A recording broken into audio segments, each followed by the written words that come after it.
just please hold comments while SPS TV takes us live. After a 5-second pause, I will call us to order.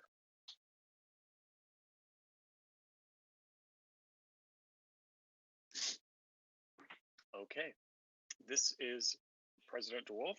I am now calling the April 29th, 2020 regular board meeting to order at 1 o'clock on Wednesday, April 29th, 2020. We live and go to school in a city that is the ancestral homeland to the Duwamish people, Muckleshoot Nation, and Suquamish Nation. We acknowledge them as custodians of this land since time immemorial. And as guests, and in many of our cases, as settlers on this land, we extend our deepest gratitude and respect to their ancestors and elders past, present, and future. So Tansi, Okimau, Pi'isim, Nitisi, Nikason, welcome. My traditional Cree name is Young Buffalo Leader. Thank you all. Ms. Wilson-Jones, I'm going to ask you to start with the roll call, please. Wilson? Here. Director Harris? Here. Director Hersey? Here. Director Mack? Here. Director Rankin? Here. Director Rivera-Smith? I'm here. Director DeWolf? I'm here as well. Thank you, Ms. Wilson-Jones. Superintendent Juneau is also joining us for today's meeting, and additional staff will be briefing the board as we move through today's agenda. This meeting is being held electronically, consistent with the governor's March 24th, 2020 proclamation prohibiting meetings such as this one from being held in person. And I'll note that members of the public may also be joining us via phone or online streaming. I will not be asking members of the public to identify themselves, but thank you to those of you for joining us. As stated on the agenda, there will not be a public comment opportunity today per the board's March 11th, 2020 vote to waive relevant provisions of Board Policy 1430 and Board Procedure 1430BP, as well as Board Resolution 2019/20-29. Public comments are always invited by email to the board at schoolboard@saleschools.org, by fax, and by mail as stated on the agenda. And we absolutely do still welcome all public comment. To facilitate this meeting, I will ask participants to ensure you are muted when you are not speaking. Staff may be muting participants to address feedback and ensure we can hear directors and staff. I am now going to turn it over to Superintendent Juneau for her comments. Okay, well, thank you, and good to virtually see everybody. I guess Ellie, when we get to the next slide, I'll just tell you next slide.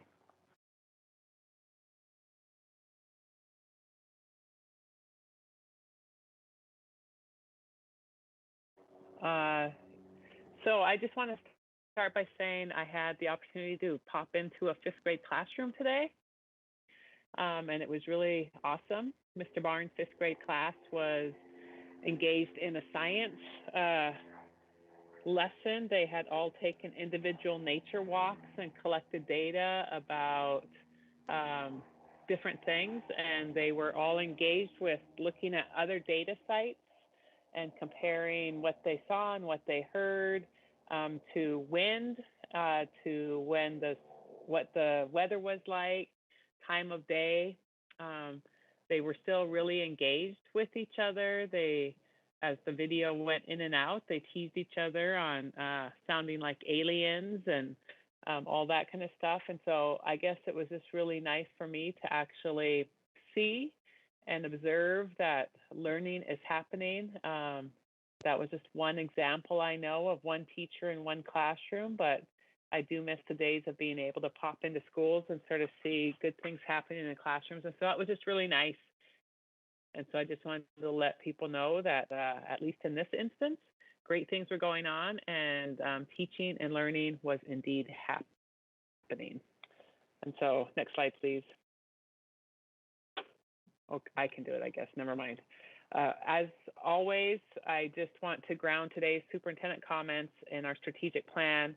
We continue to build these new systems using the theory of action of this plan, centering on students and families furthest from educational justice, specifically African American boys, young men, and their families.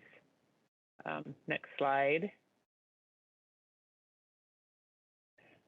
In alignment with our strategic plan, the following principles guided development of the new grading practices and reflect our unwavering commitment to advancing racial equity in SPS. I just want to thank the board for voting for this.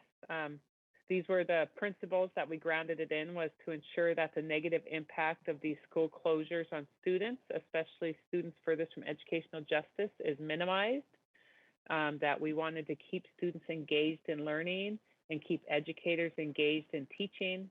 We wanted to make sure that we were engaging families as partners in supporting their students, and of course meet the state's requirement to make a good faith effort in providing meaningful high school credit earning opportunities and provide space for flexibility and individualized plans to ensure equitable outcomes and promote common expectations across all schools.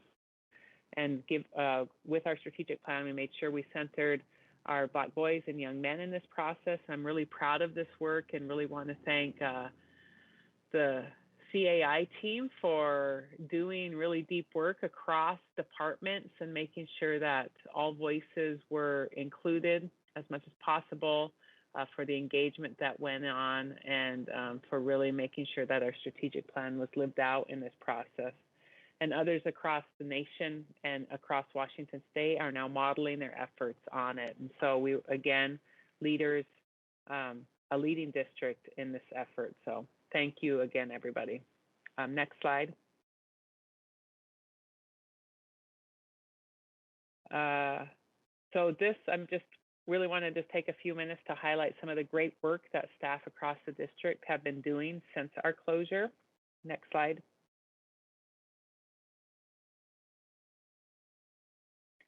In alignment with Seattle Excellence, we've been deploying computers to students furthest from educational justice for the past month. We started with seniors to ensure they meet the requirements to be ready for college, career, and community.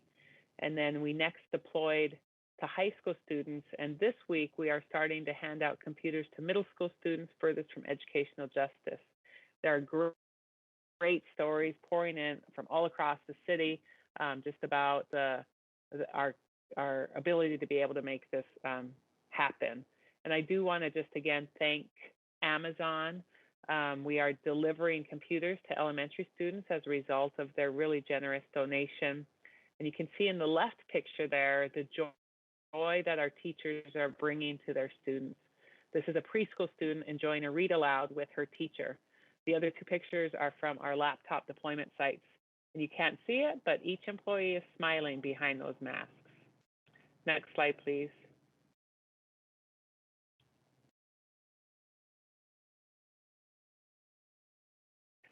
Here are some of the other COVID essential staff. The top left picture shows the learning packet team sorting hundreds of thousands of papers to get out to schools on Mondays.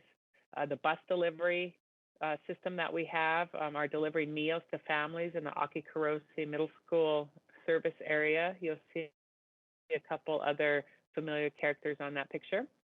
The nutrition staff is serving over 4,000 meals per day. And this team on the bottom is at Meany Middle School. This healthcare worker at Seattle Cancer Care Alliance models one of the 100 3D printed masks that the makerspace at Nathan Hale High School has made. And so that is just really, again, shows how caring our schools are and how we're being great partners with the community and the frontline workers across our city. And we're just really fortunate to have so many wonderful people in our community. We truly are stronger together, and I am still convinced that we will come out of this situation stronger. And I'm so thankful to be leading these efforts with you, my board. And I just need to make sure that we are reminding everybody to be safe and wash your hands. And with that, President DeWolf, I hand it back over. Thank you.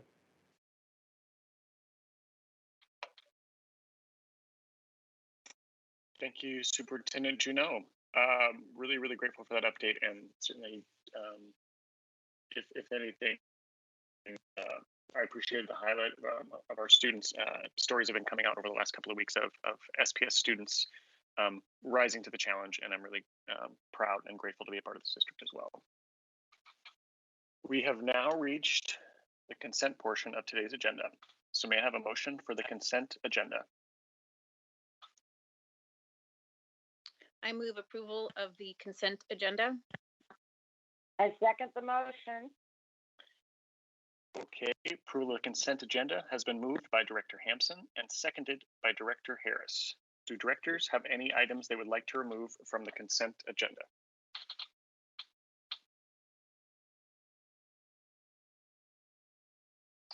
Hearing none, all those in favor of the consent agenda signify by saying aye.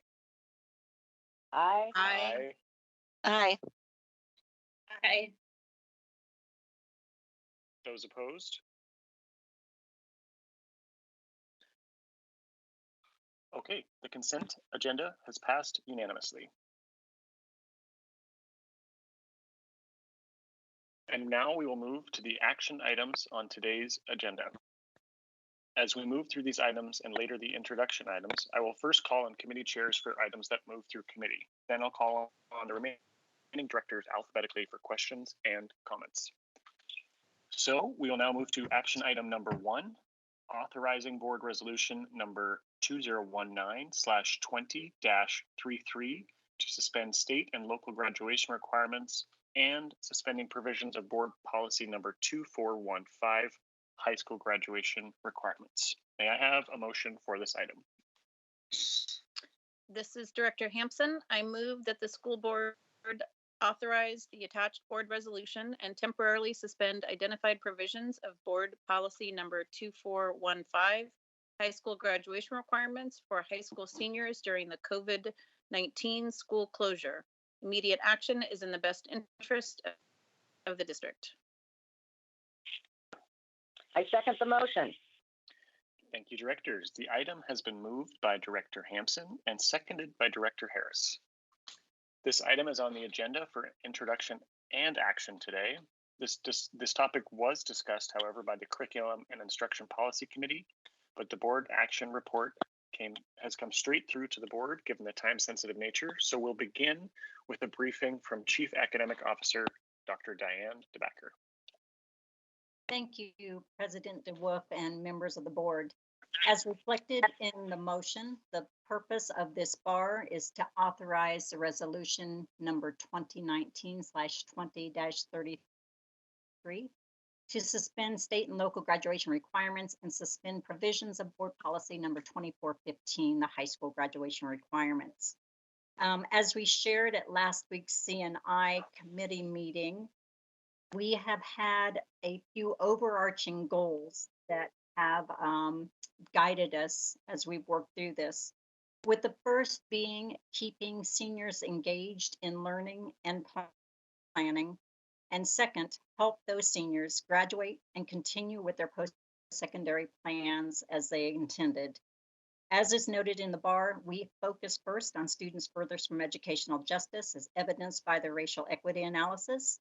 We've also sought to engage a number of stakeholders in these meetings. We've informed students and families of the potential waivers.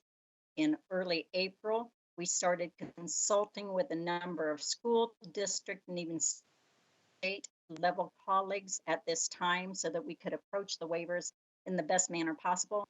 We're grateful for the collaboration between Dr. Mia Williams' team and Dr. Keisha Scarlett's team to help us with outreach and engagement to seniors and their families, especially using our community-based organizations and others that really have their finger on the pulse of these communities.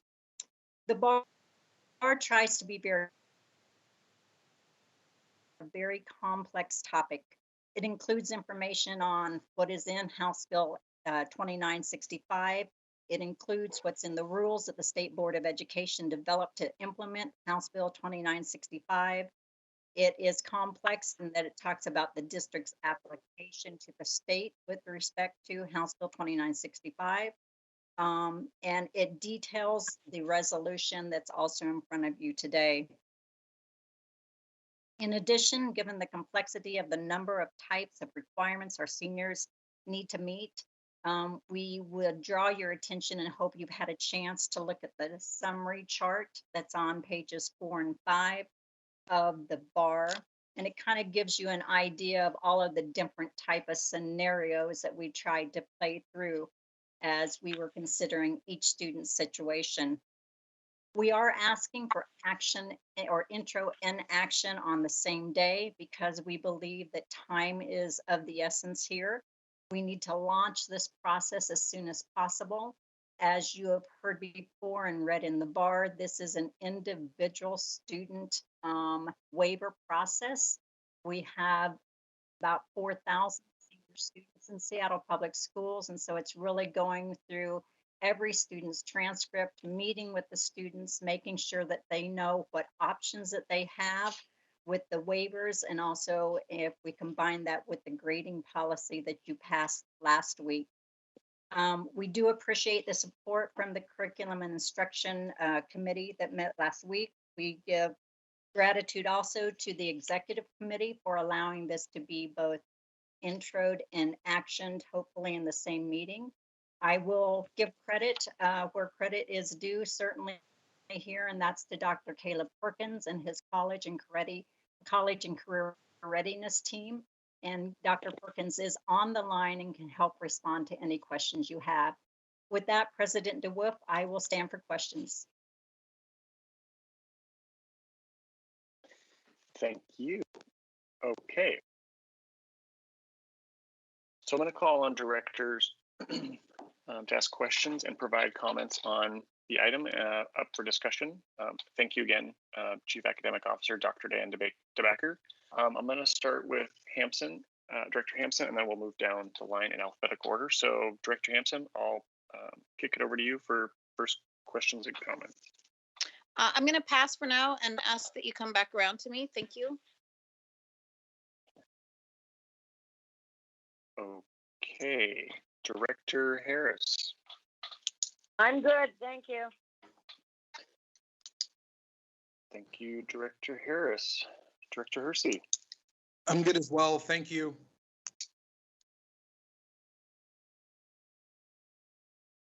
Okay, Director Mack. Hi, thank you. I have, I believe, 3 different questions. For clarification, so in this board action, we have the resolution that we're adopting, as well as the temporarily suspending board policy, or the provisions in board policy 2415, which are attached, and those provisions that are suspended are stricken through. My first question is about the language of the motion and concern around whether or not it says temporarily suspend, but there's no end date stated. And I'd like clarity, maybe it's from Mr. Narver, on without an end date in the motion, then when does the policy come back in full force? I'm actually going to give Ronald Boy, this is Greg Narver, Chief Legal Counsel. Ronald Boy is on the call. He is the member of the legal team that worked most directly on this resolution. So I'm going to graciously give him the first opportunity to respond to that question. Hi, Ronald Boy here. If you refer to the resolution that is being passed, it indicates in the last be it further resolved that the board is indicating that the resolution expires in tandem with WAC 180111, which is July 31st, 2020, and the force of the resolution sunsets on that day. Thank you for that. I did see that in the resolution, but I'm not seeing how that ties to the board policy end date. The policy attachment is indicated for reference. It's not approval, so it's referencing the sections that the resolution places a waiver upon, so that it is clear to the board and the public and our staff the specific portions of the policy that will be waived during this time period. But the actual policy is not being impacted. It's just the resolution is waiving those portions for the time period. Okay, great. I appreciate that clarification. So we're adopting the resolution. We're not actually suspending the policy. And Yeah. that it has an end date of July 31st, 2020. Yes, that's correct. Even though the information also says that, potential other closures, it actually does have an end date. So I wanted to get that into the record and clarified. So thank you for that. The other piece that the resolution talks about and is a little, I think it maybe is useful for our knowledge here about juniors and the class of 2021. This policy does not, as I read it, apply to any other class other than the current seniors. So if students that are in the other grades were looking at incompletes, they wanted to waive credits from this semester, they currently do not have that opportunity through this action. Is that correct? That is correct. The emergency rules that were put into place by the State Board of Education applied to students of the class of 2020 and earlier. The actions of the state did not apply to a future class, and I would hope that the steps that OSPI has put into place for grading for this semester will help with any potential issues that may arise for future classes. But I would also expect that if there is an issue that comes up, that this COVID situation is an evolving situation, and it may be that we have future state action that would address future classes. But at this point, it's just the address and earlier. Okay, great. I appreciate that clarification that this process will not provide the same opportunities the class of 2021, which is actually the first class that has a 24 credit requirement. And this semester is likely to be a massive impact on them. So I think we just need to stay aware that we are likely going to need to, in the future, adopt something to support those students, and that this action isn't actually covering that. Yeah. Thank you. My last question is related to the IB provision that's being waived. I'm just kind of a little confused as to why it's specifically being waived from the policy. The language in the policy about IB is, I guess I kind of just don't understand why IB is called out so specifically, and then why we're waiving the provisions of the IB graduation requirements.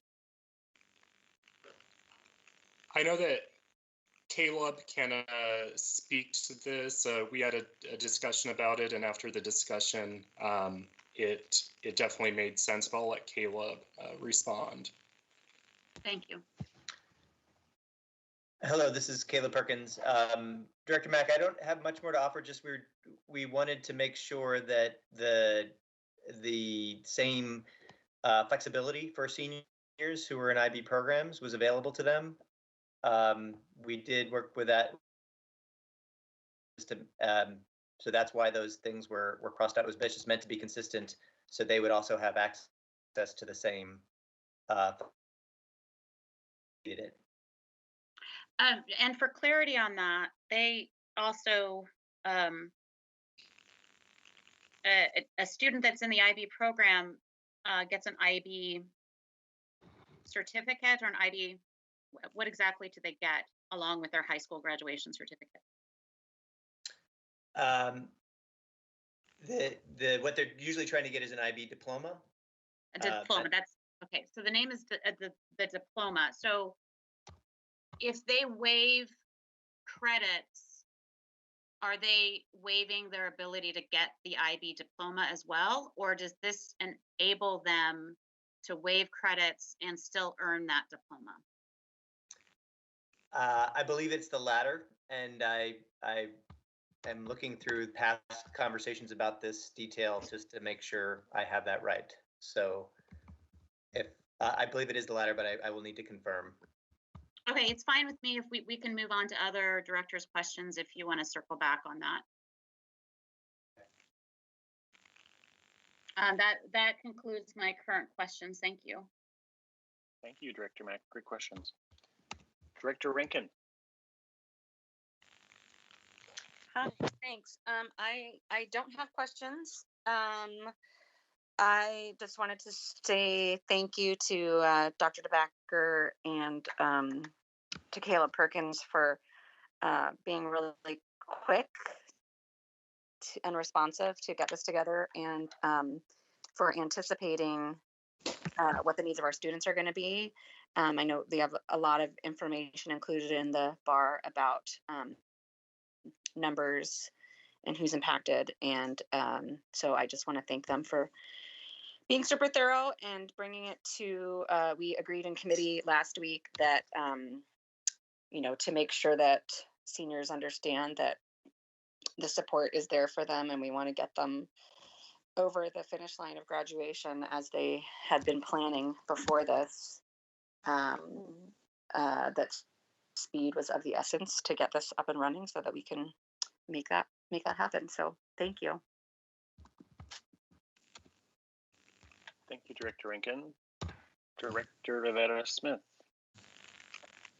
Hi, thank you. I had a couple of questions here just for some clarification. I'm trying to figure out, so let's start with near the top, page 1. This waiver is for, it says, students in the graduating class of 2020 or earlier. Can somebody clarify what that means to be or earlier? Are we talking about people who would have graduated prior to 2020? I just want to clarify what that means. Hello, this is Chief DeBacker, and yes, this would be what we would consider a 5th-year senior. Who would still be graduating though in 2020, but they're not considered the class of 2020? Is that what that means then? Right. They would be considered the class of 2020. They hadn't finished during their first 4 years, but they were continuing on and were on track to graduate this year. Great, thank you. Okay. Second question is on page 2. There, I think it was like the second-ish paragraph, end of the second paragraph. Summer term is included in the school year, and students may waive planned summer credit recovery courses if the summer term is canceled due to COVID-19. I'm kind of confused because I don't know, is there really a chance summer term would be canceled? Because even spring wasn't canceled so much, we just weren't in the buildings. Is there a chance we will not have any summer term? Because I think it's, I know maybe it's mincing words, but I just want to make sure there's not some fear out there that we won't have an opportunity in the summer for recovery courses or summer session. Director Rivera Smith, if I may, Director DeWolf is okay if I chime in? And that's Dr. Absolutely, Perkins. absolutely. Yes, sorry, yes, this is absolutely. Caleb Perkins. Um, That's the language, it's my understanding that's the language from the State Board of Education wording. They're referring to the school closure. So if there's an inability for a student to participate in summer school to the fullest extent as just as is happening with school closure now, then they would be eligible to waive that. It's if we return to summer school as usual, then they would not be able to waive it. That is my understanding of what the state board is allowing us to do with summer. Does that help? Yeah, I think so, but if that could be clarified somewhere, I don't know if there's a chance for that at this point, but because again, I think he's clarified it. I think it's okay. Okay, yeah, like I said, my concern was just over the summer term canceled, because again, that's, I don't know. Anyways, I don't want parents to walk away with a lack of clarity on the opportunities that will be available this summer as well. But let me see. Okay, so I think I have one more. I'm scrolling through my documents here. There it is. I had a question. Come back. Scrolled away from me. I think it's in the resolution. Oh gosh, my computer's being funky and skipping ahead on me. Why don't you come back to me? I'm gonna keep digging. My pages are jumping around. I will. Okay, Director Vera-Smith, I'm going to call on Director Mack. She had another question, so I'll come right back to you. Okay. So, Director Mack, I'll let you jump in with another question.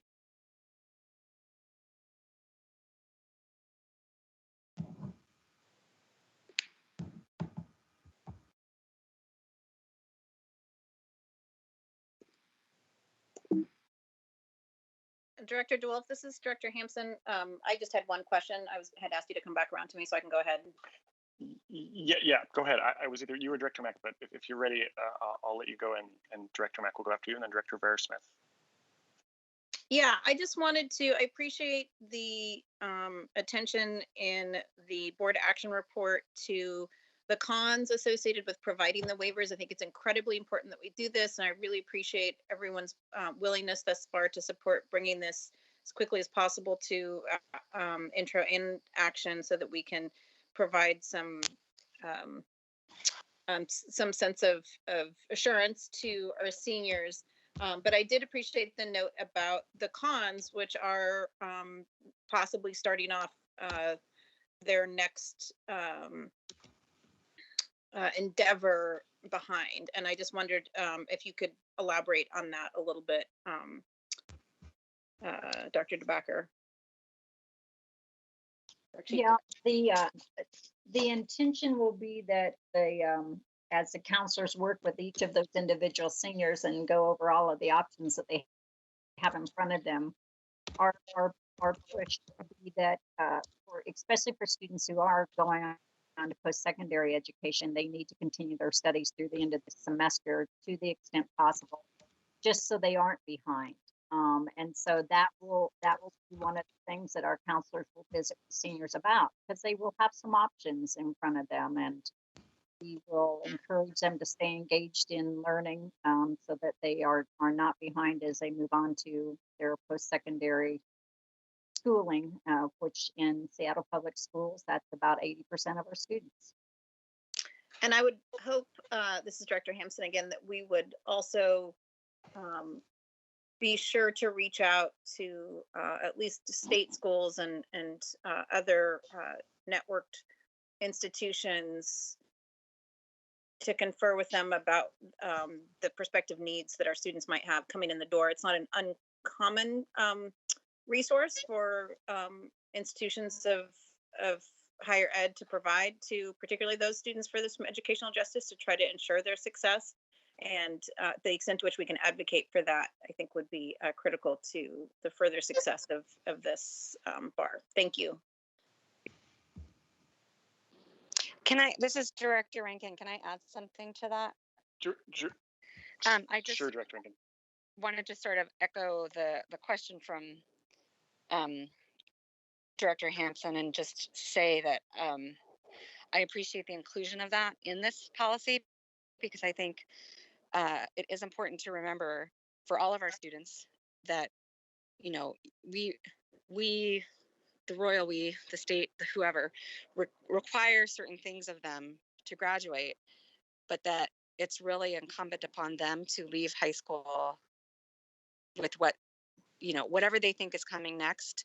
We want to ease the burden on them to allow them to meet those requirements, but that also we're still, it's still our obligation to provide all of the resources necessary for the students to have the skills and information that they want and need, and not just check their boxes. So I really appreciate that point is included, so that when students are thinking about through their options,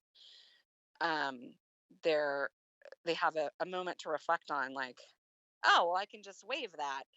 Do they really want to do that, or do they have the ability at this point to say, well, I could waive that, but I really wanted to, explore X in this course, and I'm really going to make sure that I get that done before graduation or before June. So just thank you for flagging that, and I hope that our counselors and educators will help support that point as well. Thank you, Director Rankin. I'm going to turn it over to Director Mack now. Yes, thank you. I apologize for not catching the previous call, but I appreciate the Director Hampson jumping in and asking that. My question, my fourth question, I guess, that kind of was pinged because of Director Vera Smith's question around summer school. As I read through this, I'm actually a little confused and need a little clarification. These waivers only apply to our current seniors. So do we actually have any current seniors that would have been attaining their diploma for 2021 utilizing summer school credits? Director DeWolf, this is Caleb Perkins. Is it okay if I respond? Dr. Perkins, jump in. Yep, Dr. Perkins, jump right in.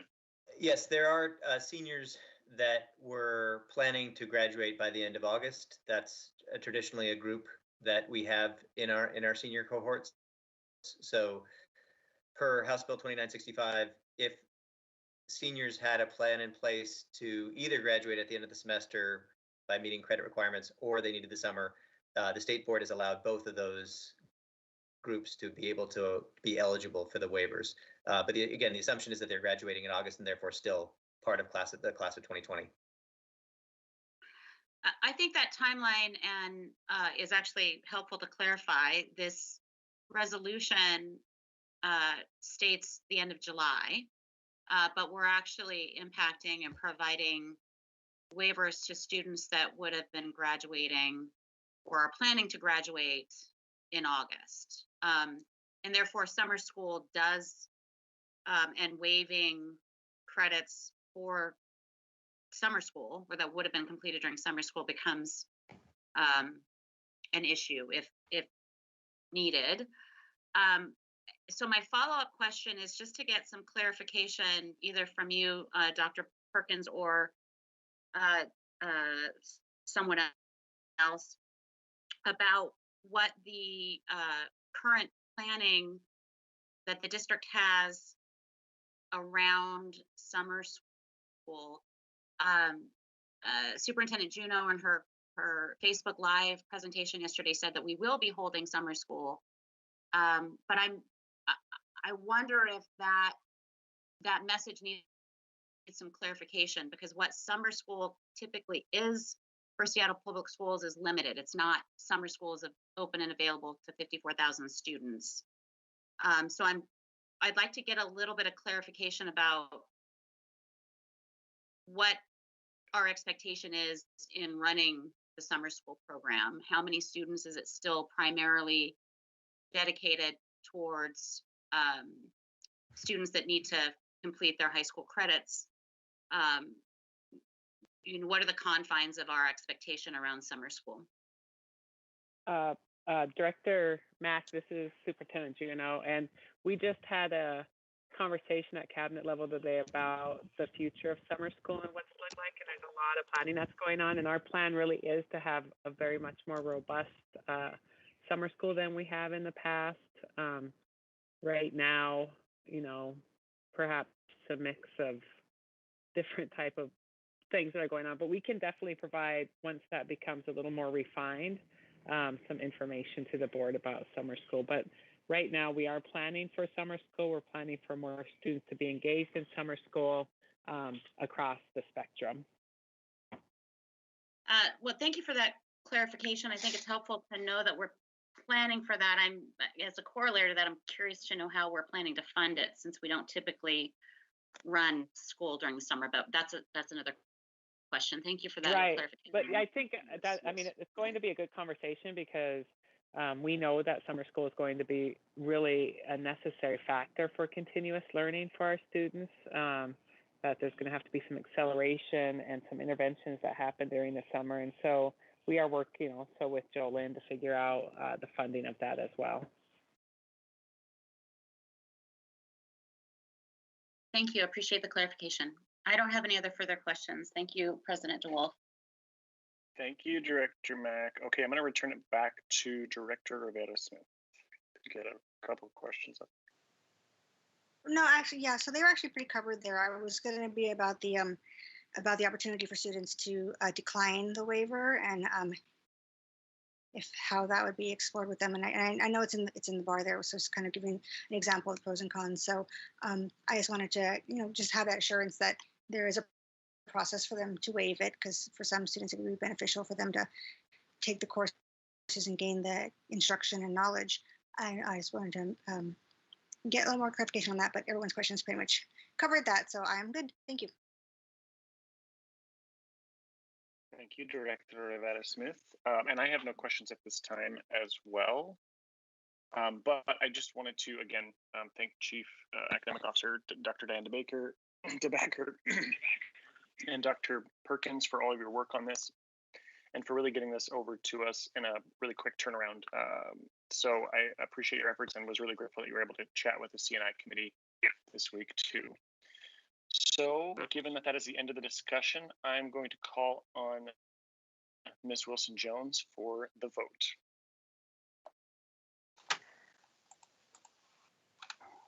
Director Mack? Aye. Director Rankin?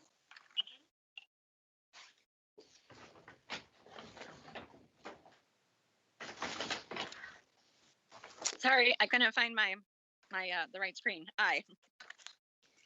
Director Rivera Smith? Aye. Director Hampson? Aye. Director Harris? Aye. Aye. Director DeWolf? Aye. This motion has passed unanimously. Thank you. Okay, thank you for that. We will now move to action item number 2, BTA 3, approval of budget transfer from BTA 3 program contingency and award construction contract K5118, bid number B012038 to Good News Group Inc. for the Adams Elementary School Fire Sprinkler Upgrades Project. This came to the Operations Committee on March 24th for approval. May I have a motion for this item? This is Director Hampson.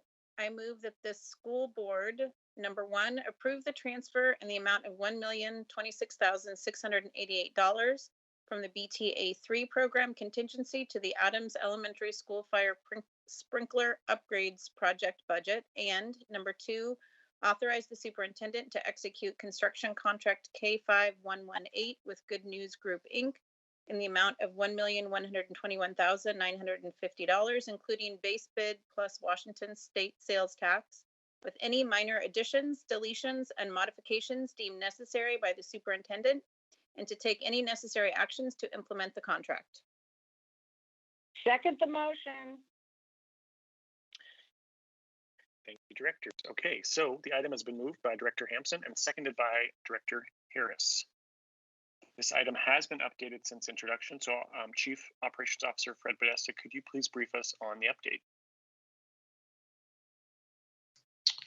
Hello. The updates were merely some words inserted into the equity analysis that were just typographical errors. There haven't been any substantive changes to the board action report.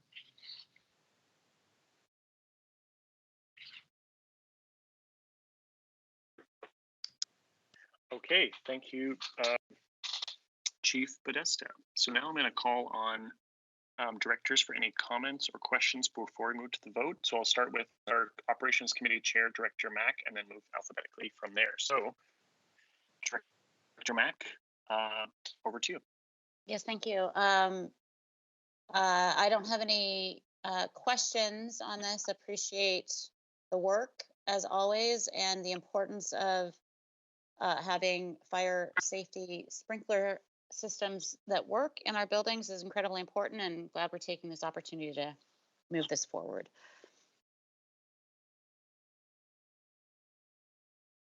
Okay, thank you, Director Mack. Next up is Director Hampson. No questions for me. Thank you. Thank you, Director Hampson. Director Harris, over to you. I'm good, thank you. Thank you, Director Harris. Next up is Director Hersey. None from me, thank you. Next up is Director Rankin. Nope, we covered this pretty well in committee, so thanks. Awesome. Thank you, Director Rankin. Director Devetta Smith. Yeah, I do want a quick question, just as I think this was covered in committee, but I would like to be reminded to have clarification again of how the project doubled in size, from the cost of it to what was budgeted. I guess I recall there being a reason, but I'm trying to remember and just get clarification for that. Hello, this is Fred Podesta, Chief Operations Officer. The original estimate, this is a BTA 3 project, so the original construction cost estimates were from 2014, so there's been significant inflation since then. It's also, the project was rescoped to increase the reach of the system and also to conceal more of the piping. The original design had a lot of exposed pipe in the building that was deemed, not an optimal design. So the scope has increased to enclose more of the system than would have been done otherwise. Wonderful, thank you for that. No further questions. Thank you. And I have no questions on this item, but thank you again for joining us, Chief Podesta. So I am going to ask Ms. Wilson-Jones for the roll call vote. Director Rankin.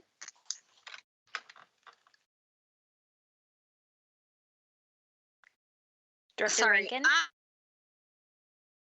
Director Rivera-Smith. Aye. Director Hampson. Aye. Aye. Director Hersey. Aye. Director Mack. Aye. Director DeWolf. Aye. This motion has passed unanimously. Thank you, Ms. Wilson-Jones. Okay, now we will move introduction item portion of today's agenda. So we'll move to introduction item number 1, High School Chemistry B Instructional Materials Adoption. This came through the Curriculum and Instruction Committee on April 21st for approval. Dr. DeBacker, I believe you'll be briefing us. Actually, Director DeWolf, this is Chief Counsel Greg Narver speaking. We have been having an attorney-client series of communications between me and Dr. DeBacker and her team, and I believe we are going to be withdrawing this item for introduction today. Because of the privileged nature of this, I'm not going to discuss the reasons now, but there is some additional work that needs to be done. Dr. DeBacker, is that correct, that that's the decision that's been made? Yes, Diane DeBacker here. That is the decision that's been made. We believe it's in the best interest for the school district at this time. And I apologize to the Curriculum and Instruction Committee that you did not know about this in advance. It is something that came to knowledge just within the last hour. And my apologies to President DeWolf as well. Thank you, Dr. DeBacker, and thank you, Chief Counsel Narver. Given that news, this item is being withdrawn from today's agenda, so we can move to introduction item number 2. My only curiosity is, do you have a sense on timing, Dr. DeBacker? Yes, timing is if we can get it back in front of the Curriculum Instruction Committee and others, we would like to at the next board meeting. Okay, and Chief Narver, is there anything we need to do procedurally here or for the record on withdrawing this? I don't believe so. I think we have a clear record that it's not being introduced today, and Dr. DeBacker has laid out the next steps, which will be to take it back to the committee. I don't believe any further actions required by the board. Thank you. Appreciate your counsel. Okay. President DeWolf, this is Director Rankin. Can I ask a Hello, question? Rankin. Hi. Sure. As long as I can answer it. What? As long as I can answer, yes. Oh, no, I'm just wondering or suggesting, I guess, or asking if there's a need to move more, having it come before CNI, because I know that the timeline, I don't know what the issue is, obviously, but the timeline was a bit of an issue in terms of what students can access this semester. So if there's a need to have an additional call of CNI committee or something like that, I guess Dr. DeBacker, please let's talk about it. See if we can help move it along. Yes, we can talk about it. It's something I think that will be easily rectified. Okay, great. Thanks. Awesome. Thank you, Director Rankin, and thank you, Chief DeBacker and Greg Narver. So given that, we will move on to introduction item number 2, approval of new board policy number 3423, parent guardian administration of marijuana for medical purposes, and amending existing board policy number 5201, drug-free schools, community, and workplace. And this came to the Operations Committee on April 8th for approval. So now I'm going to ask Senior General Counsel Ronald Boy to provide a briefing to this board. Thank you. Thank you, Director DeWolf. In last year's legislative session, a new law was passed which provided the opportunity for minors who suffer from a terminal or debilitating medical condition to and who possess a recognition card to have their parent or guardian who's indicated on their recognition card to provide medical marijuana-infused products to them on a school setting. So on school property or on a school field trip, on a school bus, things like that. And as part of the new law that was passed, it requires that school boards develop a policy to provide this carve out of our anti-drug policy for the school district. And this policy is in response to that law, and it provides the opportunity for a situation where if we do have a student that's suffering from a terminal or debilitating medical condition whose doctor has determined that they could benefit from a marijuana-infused product, that it does allow for the opportunity parent or guardian to come onto school property, provide that product to the student, and then after the student has been given the product, the parent is required to remove the marijuana infused product from school property. So the only time that the marijuana infused product will be on school property is at the time of providing it to the student, and it's taken off after that. With this situation, no school staff will be involved in handling the marijuana infused product. But the policy allows for the parent or guardian to come onto property or on a school bus or at a sporting event or a field trip and provide it to a student. Are there any questions? Hey, thank you, Senior General Counsel Ronald Boy. I am going to call on directors in the order of alphabetical order, but I will start with Director Mack, who is our Operations Committee Chair. So, Director Mack, over to you first. Yes, thank you. We had very robust discussion about this in committee and cross-referenced with other policies that we needed to ensure we're not being impacted by this change, and that the appropriate updates were being taken in the appropriate policies and procedures, et cetera. And grateful for the work that was done and the comprehensive nature of it. Look forward to moving it forward. Thank you. Director Mack, can I just ask a clarifying question while you're still on? Can you share a little bit of background why this came forward for approval as compared to consideration? Because the robust nature of the discussion and the, it's a state requirement that we develop a policy around it. And we very thoroughly checked to see whether or not our other policies around medication on school grounds, et cetera, were impacted.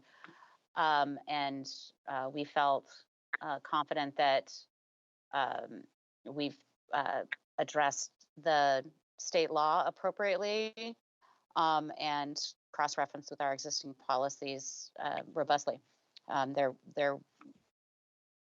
weren't any remaining consideration questions from committee members. Okay. Does that answer your question? That's helpful. Yes, I think just especially as this is intro, I want to make sure we have as much on the record around the background. So I appreciate that. Yes. I will now move it over to Director Hampson. The only question that I would have is this the extent of what state law allows in terms of the parent access? I mean, the parent having to bring it and then remove it. Is that limited by state law, or is that result out of Seattle Public Schools policy development? Yes, the state law is very prescriptive in the way that this is handled in a school setting. So what you're seeing in the policy is a mirror of the requirements that are set forth by the law, and we don't have the opportunity to make it less restrictive than what it is. Okay, thank you. That's all from me. Thank you, Director Hampson. All right, now I'll move to Director Harris. No questions, but a comment. I never thought that I would live long enough to see medical marijuana be a compliant issue for our schools. I'm done. Thank you, Director Harris. Fine point indeed. All right, Director Hersey, you're next. No questions from me. Thank you. Next up is Director Rankin. Nope, I don't have any questions. We did have a lot of opportunity to talk about this in committee and pretty, as Director Mack said, pretty thorough discussion. Do you have any highlights to share from that for our public? Yeah, I mean, the main thing that we asked is sort of related to what Director Harris just mentioned, sorry, Director Hampson, about the parents bringing it on, and that led to some other questions about our other policies for medication, and basically that the distinction is, you need a medical marijuana card, but it doesn't come from a pharmacy. And so it's not expected that a school nurse would be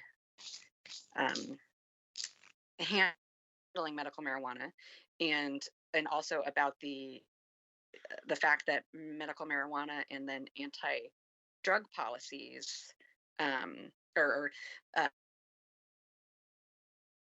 then anti-drug policies, medical marijuana or marijuana itself overlaps between the two. It's a bit of a Venn diagram situation. So in order to ensure access to a student who has the documented need for it, but basically we can't ask school staff to administer something that contains a substance that's not supposed to be on campus in other forms. So that was sort of the extent of the conversation, was what makes this medication different from other medications, and that's pretty much where it fell, is that it's sort of its own entity in terms of medication, which of course goes into a whole legacy and history of stigma and substance and all kinds of stuff. But that was what we settled on, was that basically the state is allowing for students to have access to it, but restricting who can handle it. And so our policy is consistent with that. Thank you very much, Director Rankin. Okay, Director Rivera Smith, up next. Yes, thank you. Yeah, I was also at the operations committee meeting. This was discussed. For clarification, I do not sit on the operations committee, but I do attend their meetings, as I do the other committees that I'm not on. But it was definitely a pretty lengthy discussion we had about this bar. Started with needing the addition of the policy number it was referring to, which I see has been added now. It is Board Policy 5201. Thank you for having that added. We also talked about just, again, like Dr. Rankin mentioned, this is to comply with the new state law, and only parents can bring and administer. I asked if there was a possibility for a backup parent to be listed in case the primary administering parent could not be available for that, if there was an opportunity to have a backup listed, and that sounds like currently cannot be done because that is not part of the state law. So we couldn't allow for that right now.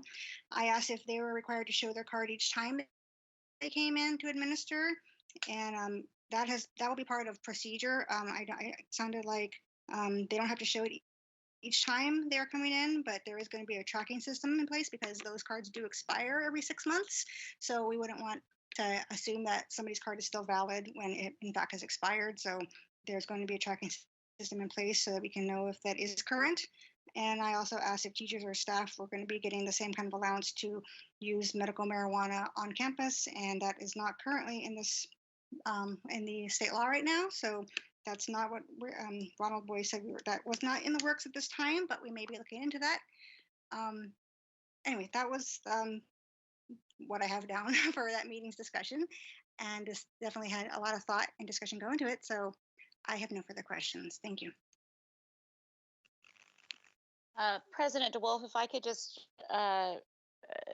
also say, this is Director Mack. I really appreciate the thoroughness and engagement of all of the board directors in asking all the questions, and also in particular with Ms. Rivera Smith having such thorough notes. Appreciate bringing, and Director Rankin's also adding to the conversation. So thank you everyone for helping us dot the I's and cross the T's. Thank you, Director Mack. My questions, Senior General Counsel Ronald Boy, is one is around the bar. There wasn't any equity analysis done, so I'm wondering if that can be done between now and the adoption. And my curiosity is, did we not do it because it's just aligning with state law? That's my question. Yeah, I would be happy to do that, and we can I can get that done this week and have it added to the bar for board action. And yeah, that's correct, because it is a legal compliance issue. It wasn't done, but happy to address it. The other thing I wanted to just make sure was completely clear, that in addition to this approving a policy, there's also an edit to policy 5201, which I failed to mention originally, which provides a carve out to drug-free schools, community, and workplace to allow for this to take place. And I think on that point, is this new policy 3423, administration of marijuana for medical purposes, is this the policy that we have that we utilize in collaboration with WASDA? Yes, we started with the WASDA model, and we changed it to, I think, more reflect our style of policy and to provide a little bit more clarity from their wording. But it is basically, the foundation is the WASDA model. Okay. Okay. And the only other thing I had, and this is maybe just a little bit nitpicky, but I feel like the student benefit section, and maybe it's even in the research, I would imagine that there's, I know it's obviously to be in alignment with state law, but I would imagine that there's more compelling student benefit. So if you felt like you could, in the time between then and the adoption, I think having equity analysis and a really strong student benefit, just to, again, I know it's in alignment with state law, but to also clarify that we affirm it as a tool that students and families need to ensure they're able to participate in a high quality public education. Yeah, happy to make those additions. And thank you. Okay, next, seeing no more questions, unless any other directors had any more questions about this topic, I want to make sure we certainly can have any more that come up.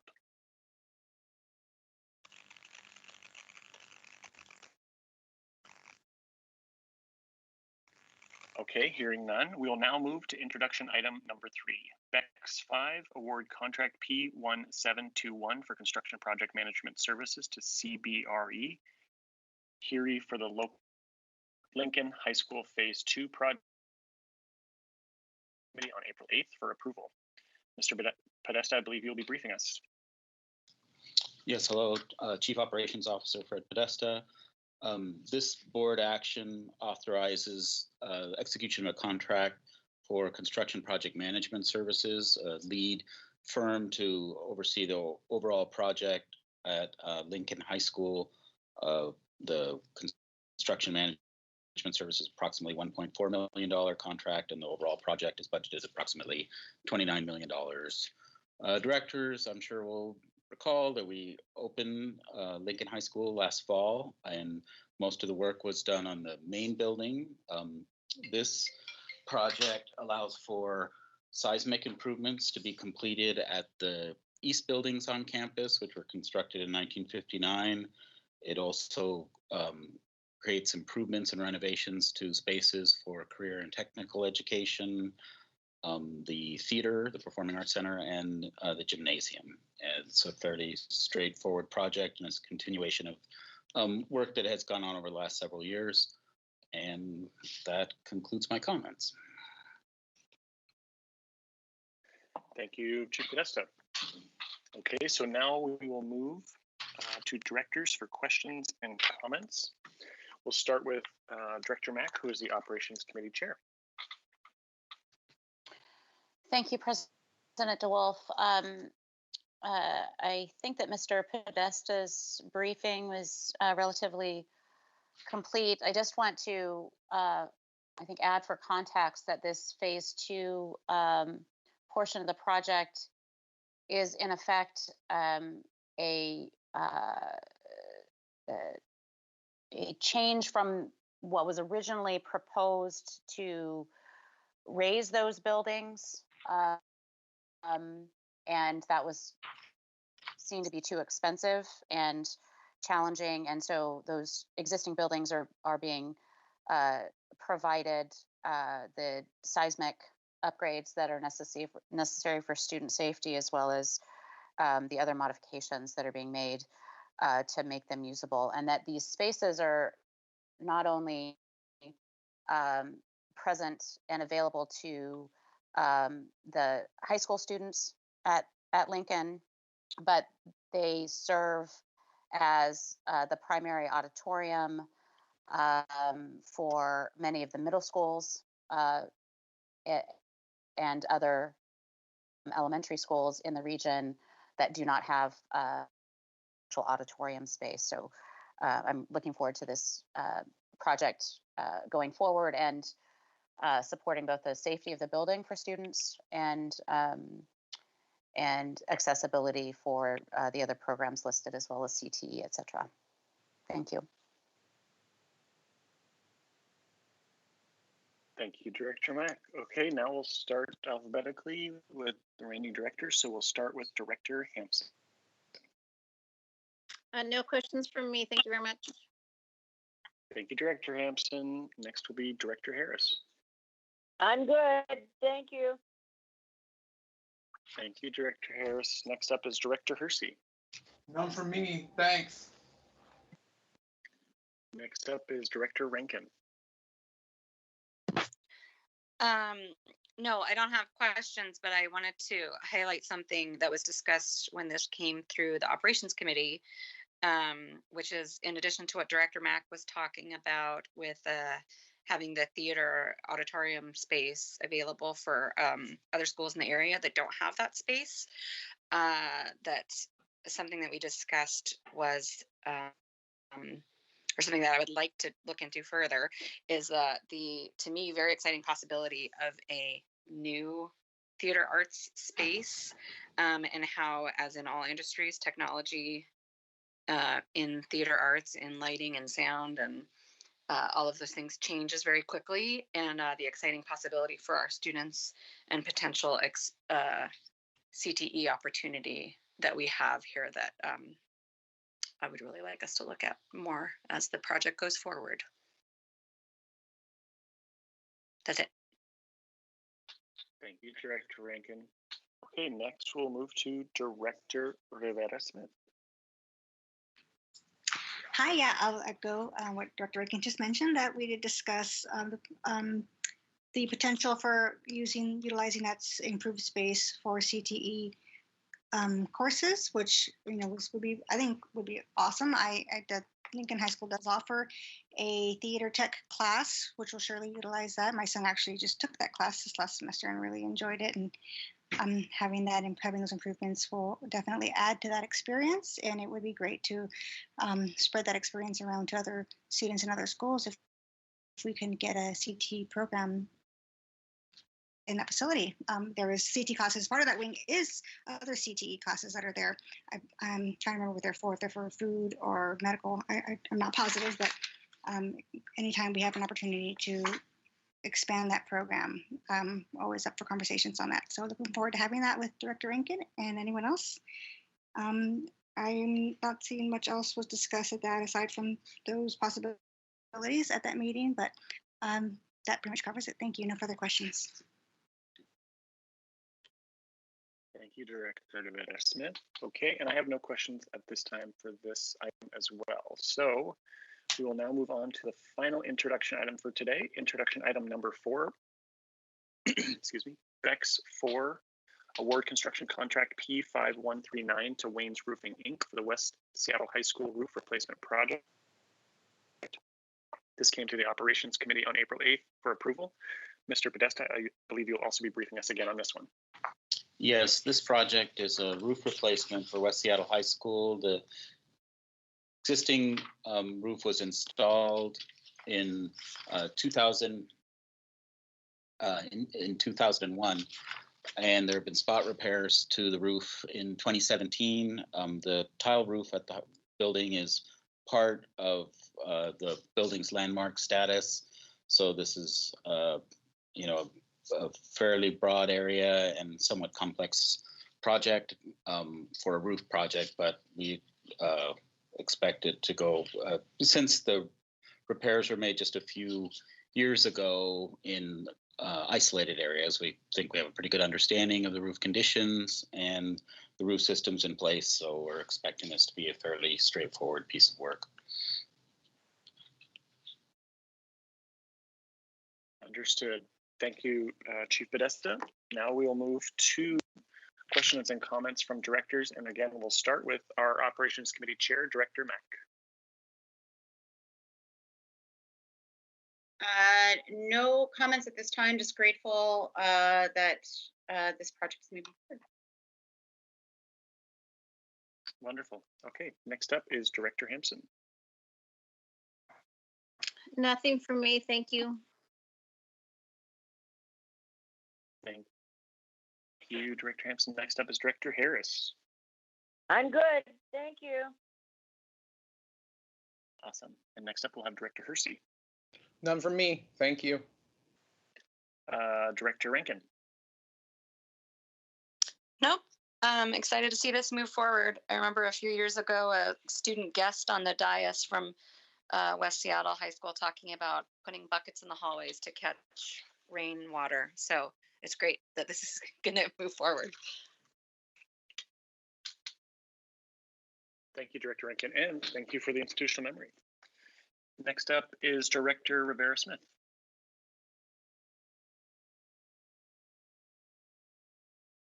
Sorry, I couldn't get it unmuted.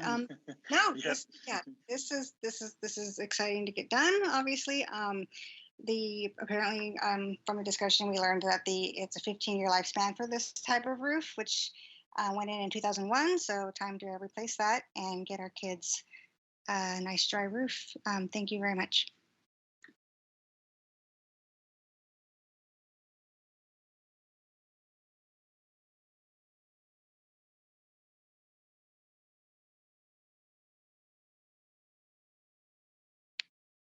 That's all from me.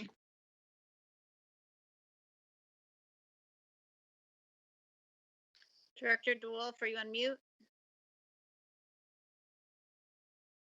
That's so funny. There I was, just all the way starting my next section.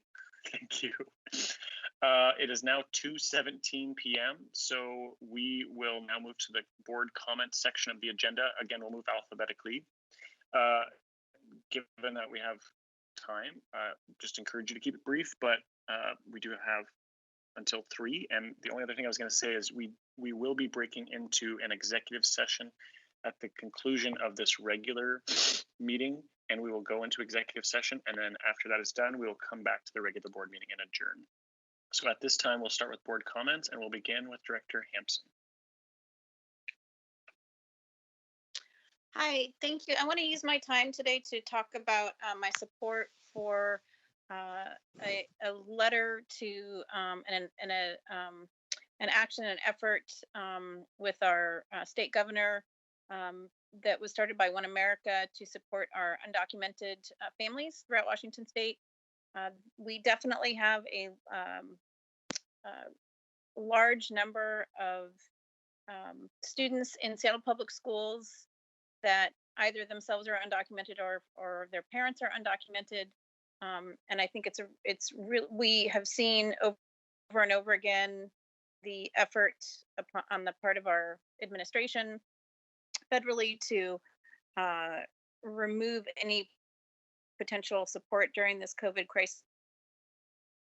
These families, and I know I've gotten numerous reports from families in South Park all the way up to North Seattle, where families are worried, they're in need of services and supports, and sometimes even refusing the tech support that we're offering because of concerns with the impact that might have on their discoverability. And so I'm grateful to, I had explored with Chief Legal Counsel Narver the possibility of bringing a resolution forward. And were that a possibility, I would have liked to have done that with my fellow board members to show support as it is under our current guidance and OPMA requirements. It is not either essential or or routine. And as such, I want to indicate my own support for that letter, which I will just say can be found on the One America website, and would encourage others to take a look at that. There is a letter that folks can sign as an individual, and which I will be doing myself, and just want to raise the topic to elevate the need for support for our undocumented families and students when our other systems are failing them. And the specific requests from for the governor are for fiscal support that would be provided through our partner CBOs, many of whom we work with very closely here in Seattle to support our students. And that's all from me at this time. Thank you. Thank you, Director Hampson. Thank you for elevating that. So I'm going to now turn it over to Director Harris. Well, Director Hampson, you've got my signature and support in a big way, as well as SPTSA President Manuela Sly. I couldn't agree more, and you don't want me to get started about the person residing in the White House. With respect to my updates, I am reading along and reaching out along with the rest of you all. I will try to figure out how to use Zoom or Team Contacts to have a community meeting. And big props to Director Rivera Smith, who has already done so. And I'll be calling you for technical assistance. But frankly, most of what I can tell our constituents is what we've been putting out there on a daily basis. These are extraordinary and unique times. And I don't like it, but it's where we're at, and we need to stay safe, and I miss you all very much. Thank you.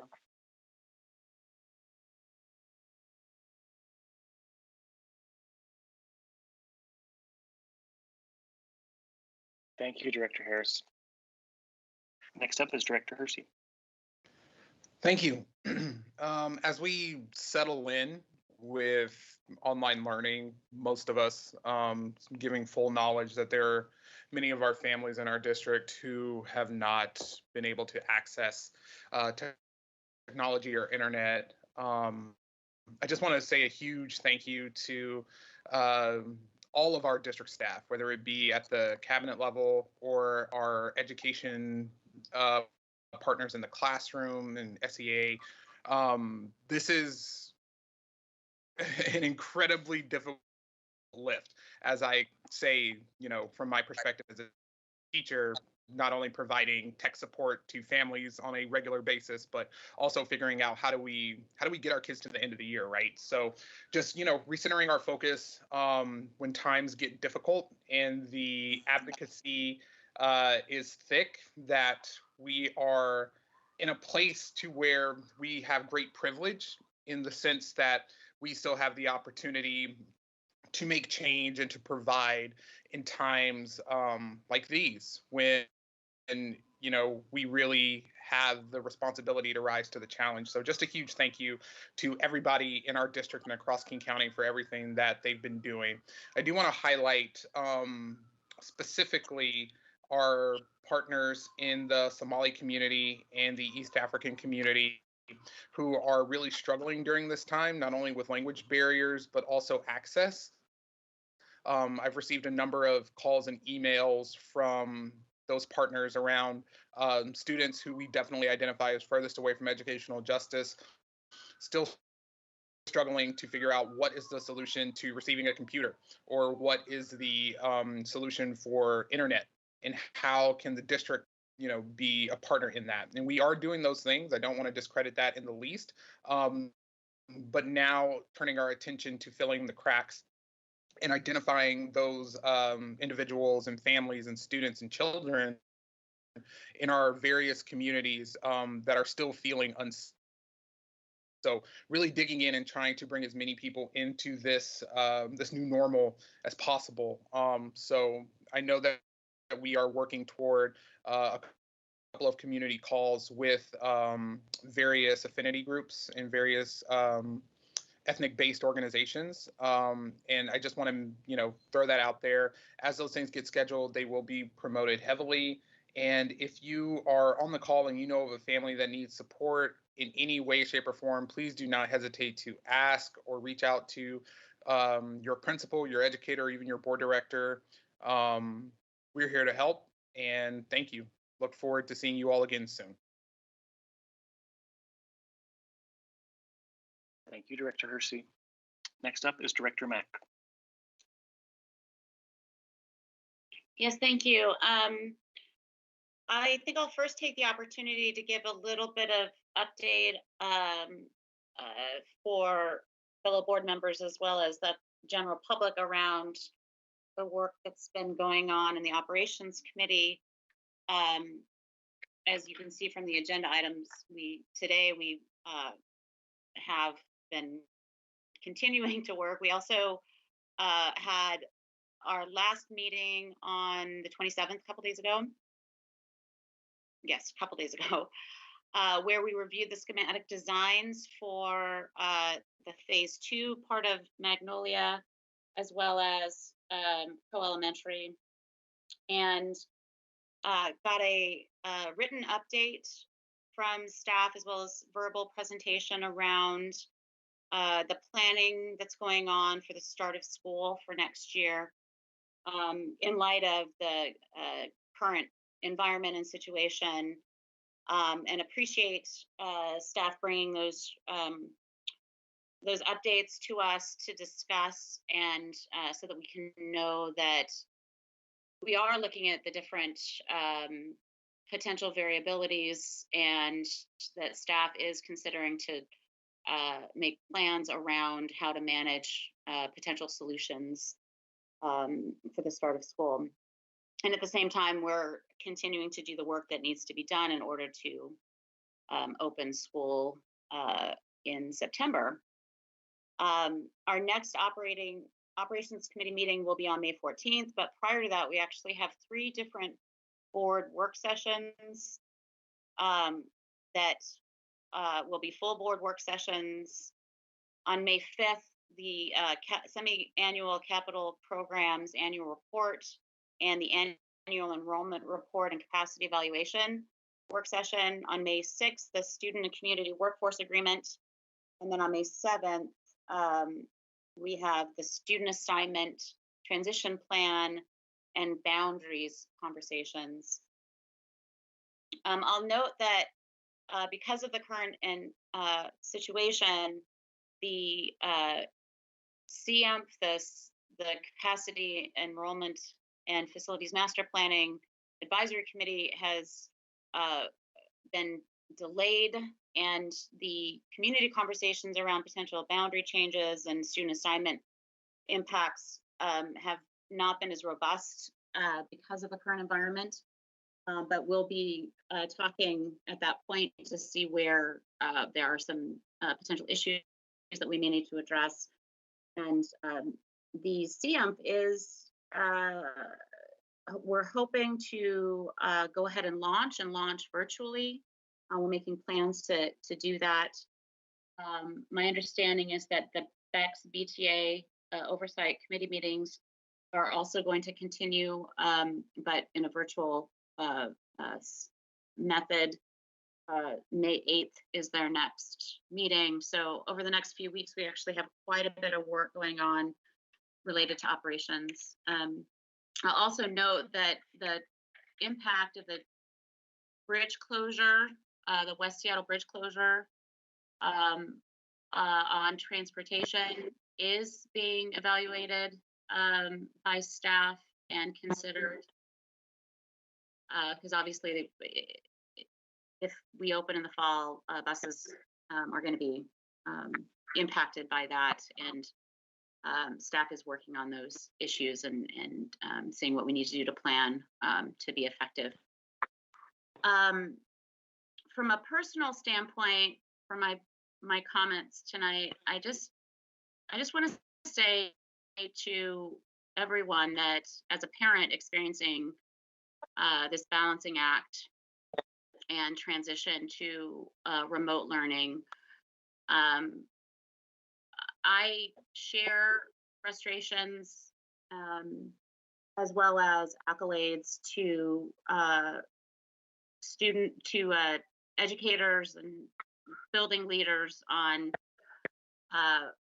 pulling all of these things together that need to get pulled together in order to provide the support and services to our students.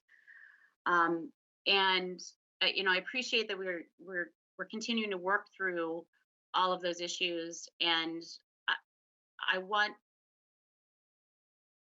do believe that district staff and our educators, as we are working through what works, what doesn't work, and maybe where there's gaps in technology, et cetera, that we're going to continue make improvements over time. One of the issues that's been brought to my attention that I know needs some assistance is the challenge we have around what's available on our district laptops in terms of apps and programs and so forth, and whether or not educators are suggesting apps and other programs that aren't accessible. And I know that issue has been raised with district staff, and we have policies around those things, and that we'll be continuing to work on making sure that all of these things are accessible to students as they should be. And I really appreciate Director Hersey talking about filling in the cracks, because we need to continue to focus on doing so, figuring out where we need to make improvements to support students. And I appreciate all of our staff, the district level, and at the buildings, continuing to do our best to provide educational services to our students during this time and continuing to improve. Thank you. That concludes my comments. Thank you, Director Mack. Director Rivera-Smith. You skipping me? I was even ready to unmute. Yeah, I was going to say, I think Director Rankin, I'm sorry. I yes, mean, that's Director Rankin fine. too. I don't really care. I don't care about the order. Please but, go. Sorry. It's all you. Am I going? Okay. So this is Director Rankin. And I just, I guess as a general comment, I'm sure like everybody else out there, the longer this goes, some things are getting easier and some things are getting harder, and some days are good and some days are bad. And all that we can do is the best that we can do. So I guess for like transparency and solidarity, I want to share that yesterday, I can't remember what day it was. We had the opportunity as a board to attend a webinar. We were supposed to have a conference, the COSBOC conference, Coalition of Schools Educating Boys of Color.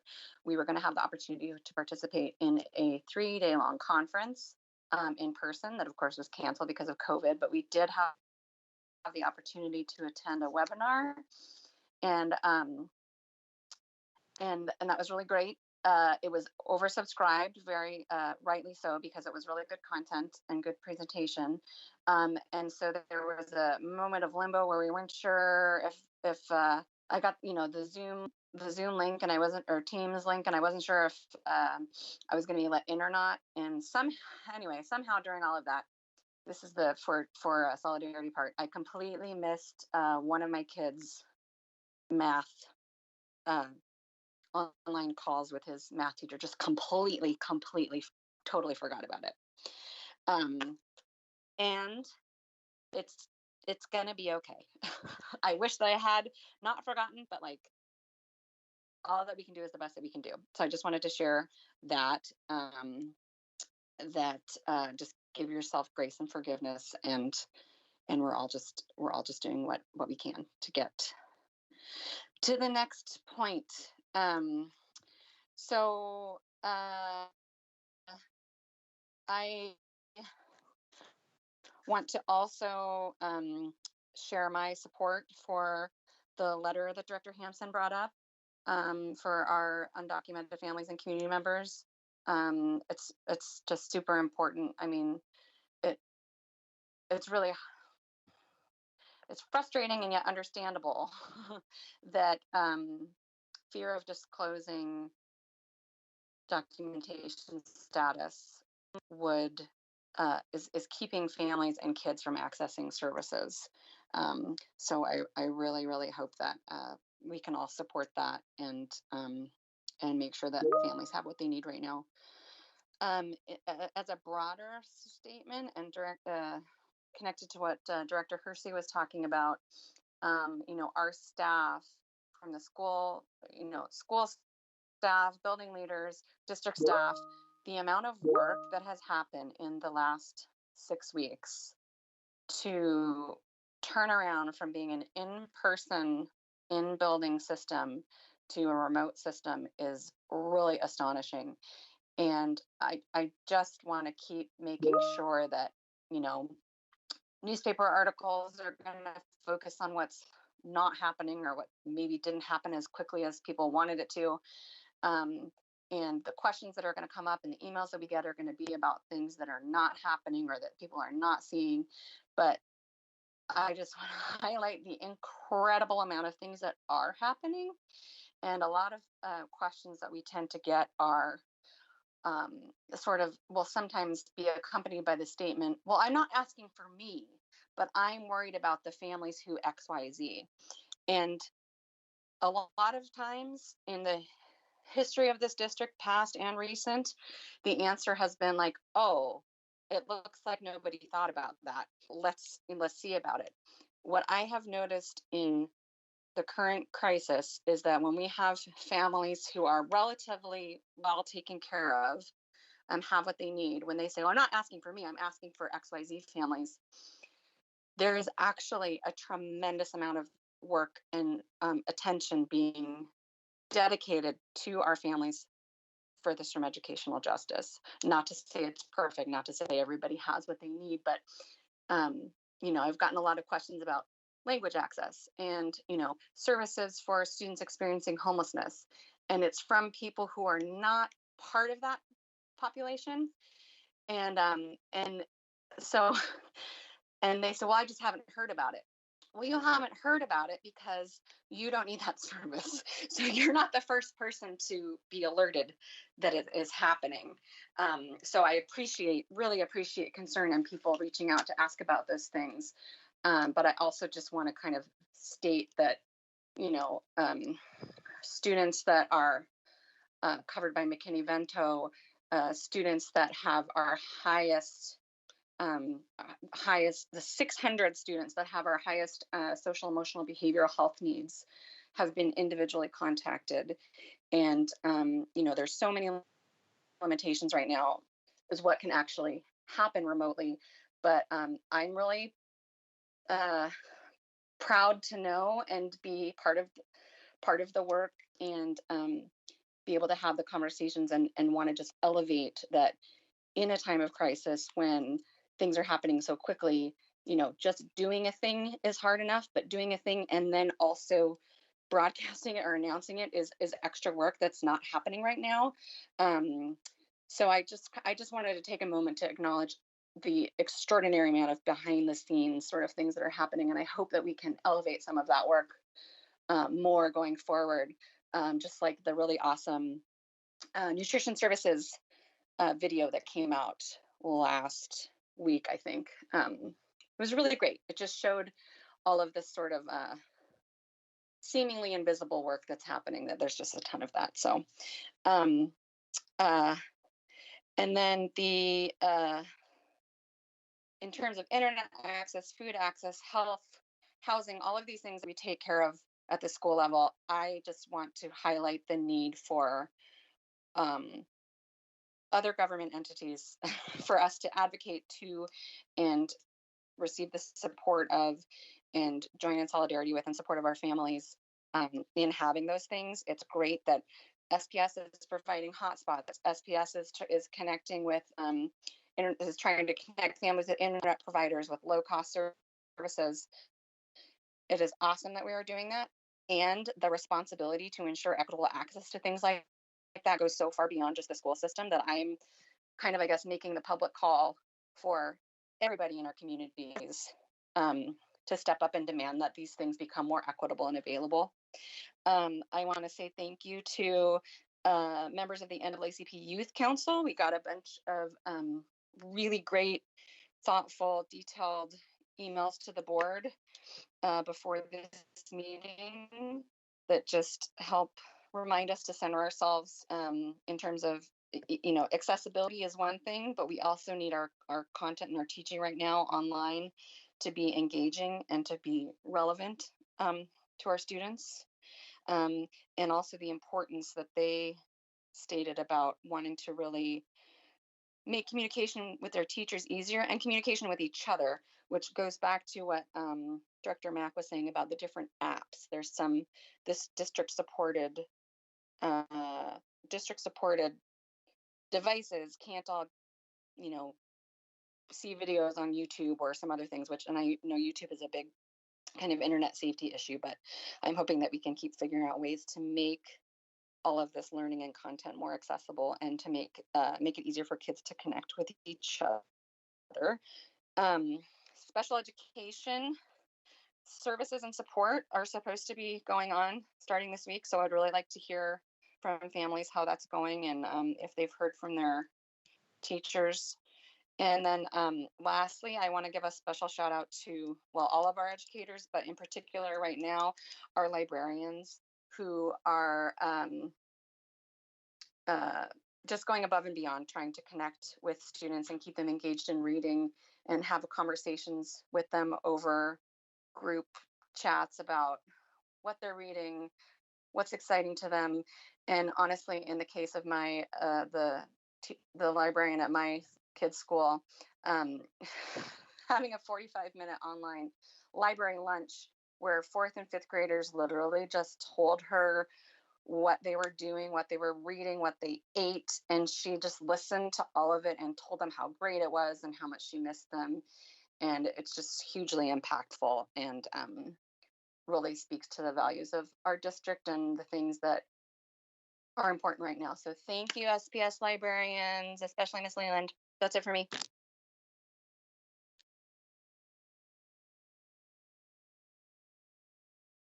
Thank you, Director Rankin. Okay, now officially over to my colleague, Director Rebecca Smith. Thank you very much. I'll definitely want to start. I want to start by inviting Director Harris. You are most welcome to join me for my upcoming Zoom meeting. I would love to have you there.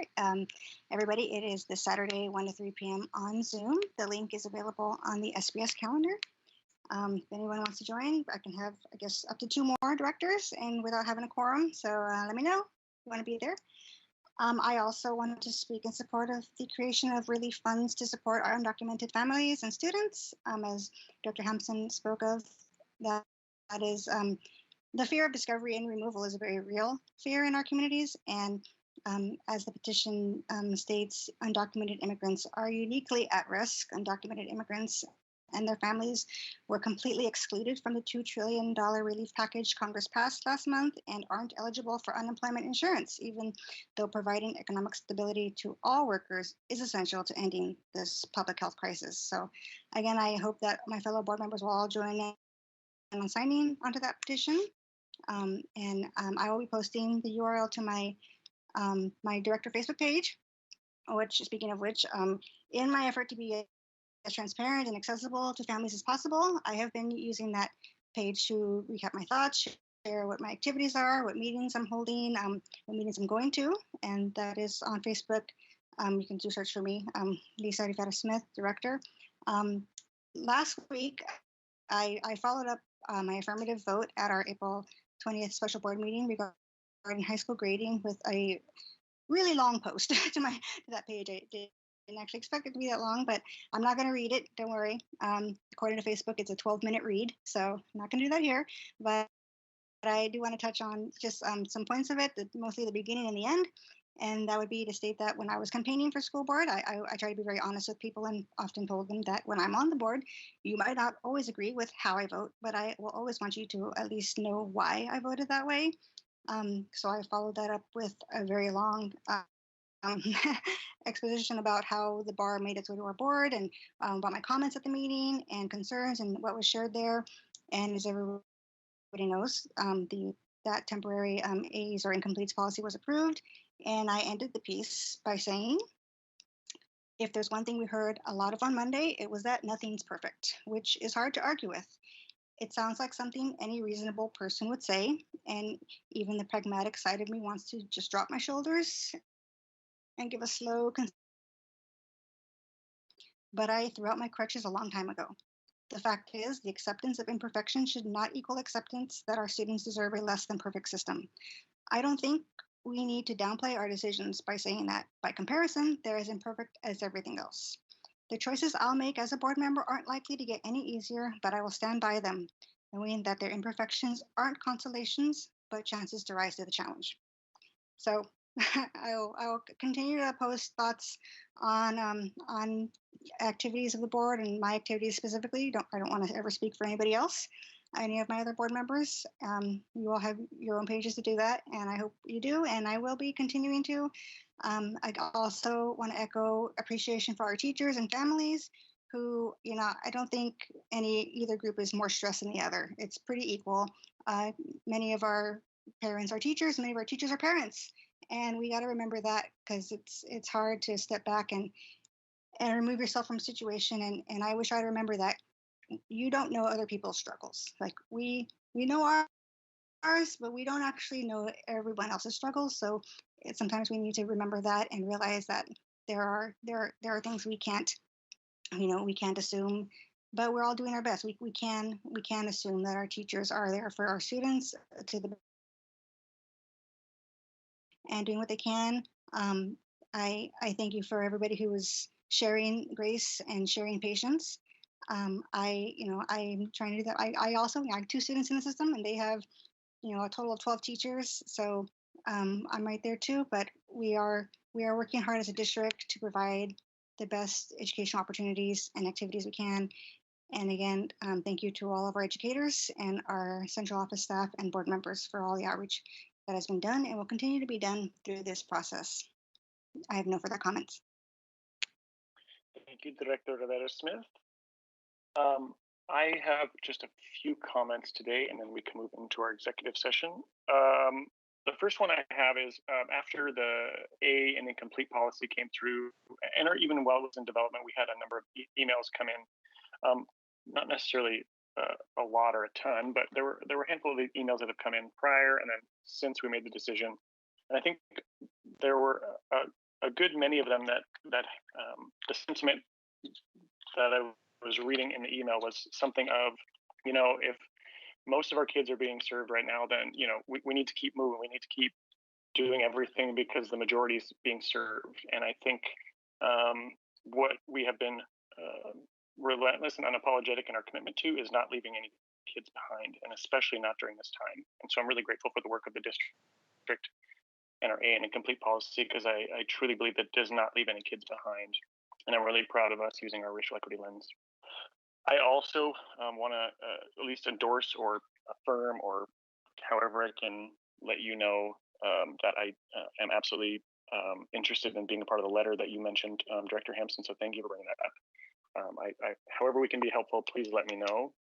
I think another point that just came up from Director Hersey, and I just really want to underscore it, is that I don't think a lot of us probably on this call, or even if there's anybody listening, understand the true gravity of what kids and families who are saying no to technology because they fear for their life or ICE are going through. And I think it would be a really important exercise to really ground ourselves in the stories and experiences of our students and families furthest from educational justice, and to realize the difficult choices that some families are having to make when having to weigh their safety and their education. And so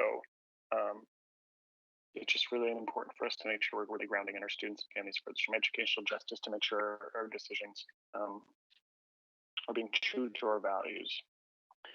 I also think I was really grateful for Director Rankin's comment about our internet and our Wi-Fi. I think that is definitely an issue bigger than the school district, and I would call on all of our partners at the city, the county, and the state at the government level to be really creative over the course of the next few months and the next legislative session to really figure out a way that we can get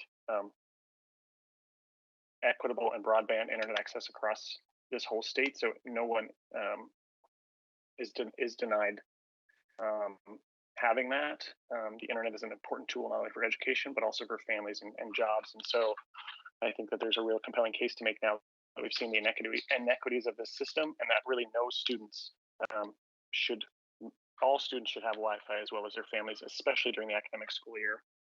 And so be calling on those leaders to really be creative. And then lastly, I just want to end with a letter. Director Hampson, Superintendent General, and myself wrote a letter to our tribal partners, including the chair of the Muckleshoot and the Squamish Nations, Jason Elkins, and Leonard Forsman. And so I wanted to read that letter today and just end with that, and then we can move into our executive session. And I'm just going to read it in the frame of the letter being sent first to the Honorable Chairman Leonard Forsman. Dear Honorable Chairperson Leonard Forsman, thank you for your tremendous leadership during this health crisis. Taking care of your citizens and community during this pandemic is a weighty responsibility that requires consideration of so many complex issues while ensuring your people stay safe. We appreciate all that you are doing to help Indian country emerge from this crisis stronger and more resilient than ever. As Indigenous leaders of the state's largest school district, we recognize the critical importance of making connections and working together with our tribal nations during this time. We also to continue to center our decision-making on our students of color furthest from educational justice, including Native students. We realize the importance of our ancestral memory and tribal traditions as we navigate this situation. We know that our organizations, as guests to the traditional lands on which we are guests, must continue to build upon the values, history, and contemporary experience of the Coast Salish people. Since COVID-19 first impacted our region, Seattle Public Schools immediately began working to create new systems, responses, and practices that could support our most vulnerable and still serve all 53,000 students. We created 26 meal sites across the city, be it meal delivery by bus, 18 childcare sites, laptop and device distribution, mental health resources, and launched remote learning. As part of our remote learning educational service, our district put together many resources for our students, including educational video lessons ranging from 5 minutes to half an hour on topics such as English language arts, math, physical education, science, music, art. Since time, we would be honored to provide these lessons, video lesson resources to you, to your educational organization for use in your community. We can also work with your education department to provide access to our packets that align to these video lessons that can be printed for home use by your families. Additionally, in the coming weeks, we'll be hosting a Q&A with our partners at the Seattle Indian Health Board, centering youth and young adult health concerns during this crisis. Provide a link to that event when it comes available. Please let us know if you have other ideas for how we can be good partners to you during this time. Be safe and be well. With great respect, Zachary DeWolf, Chandra Hampson, and Denise Juneau. With that, I am going to move us into executive session. So the board is now immediately recessing the regular board meeting into executive session to discuss with legal counsel representing the agency litigation or potential litigation to which the agency, the governing body, or a member acting in an official capacity is or is likely to become a party when public knowledge regarding the discussion is likely to result in an adverse legal or financial consequence to the agency per RCW 42.30.1101I, with a session scheduled for 30 minutes with an anticipated end time of 3:25 p.m. Directors will be leaving this remote meeting now for the duration of the executive session. I will return to this remote meeting with enough directors for a quorum to make announcements should the executive session run past the scheduled end time, and to adjourn the regular board meeting at the conclusion of the executive session. So directors, you have been provided separate call-in and Teams information for our executive session. Please leave this regular meeting now and join me in the remote meeting for the executive session. Thank you all.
executive session to discuss with legal counsel representing the agency litigation or potential litigation to which the agency, the governing body, or a member acting in an official capacity is or who is likely to become a party when public knowledge regarding the discussion is likely to result in an adverse legal or financial consequence to the agency. Was originally scheduled for approximately 30 minutes. We are running long, and the session is now expected to go an additional 15 minutes with an anticipated end time of 3:42 p.m. Thank you.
everybody. Okay, so I see we have Director Loretta Hampson is here. Smith, Director Mack, Director Hampson, and I think that is good enough for us. So the board has recessed out of executive session and the regular board meeting is now reconvened at 3:43 p.m. And there being no further business to come before the board, the regular board meeting is now adjourned at 3:44 p.m. Thank you all. Thank you. Thank you. Thank you. Bye. Bye. Thank you.